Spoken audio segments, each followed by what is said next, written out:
Extra depth on the potential cost of success for the UTEP athletic department.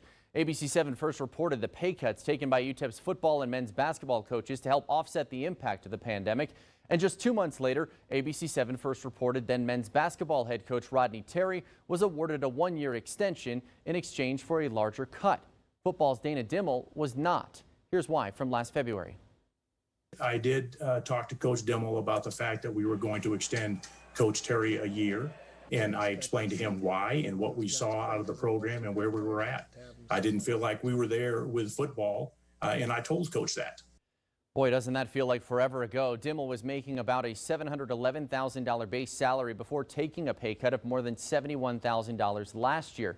But now with UTEP's current success, I looked at Dimel's contract to see what he might be able to earn in bonuses, and I found 6 performance incentives that are within reach.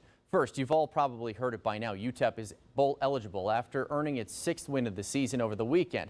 Now, if the Miners are selected to play in a bowl game, Dimel would earn a 1-month base salary, annual salary incentive, or just shy of $60,000. The Miners are currently in a tie for first in the CUSA West. If they win the division, that's another 1-month base annual salary bonus. And if they do that and win in the CUSA championship game, add another $60,000.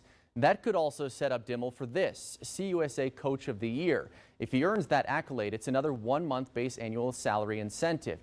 Now, bear with me here. If the Miners ran the table here, it would be one of the best turnarounds seen in college football history. So you better believe Dimel would be in the discussion for the largest possible bonus, and that is National Coach of the Year. I know it sounds crazy, but it's a 2-month base annual salary bonus, or nearly $120,000.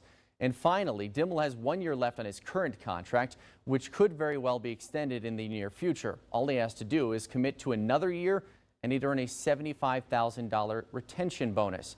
A lot of numbers, a lot of what ifs, but also a lot of potential money the athletics department would have to shell out.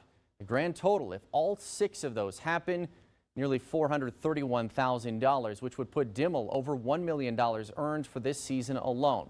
Now, it is worth noting these are not the only bonuses in his contract. There are others tied to attendance numbers, ticket sales, graduation rates, and team grade point averages.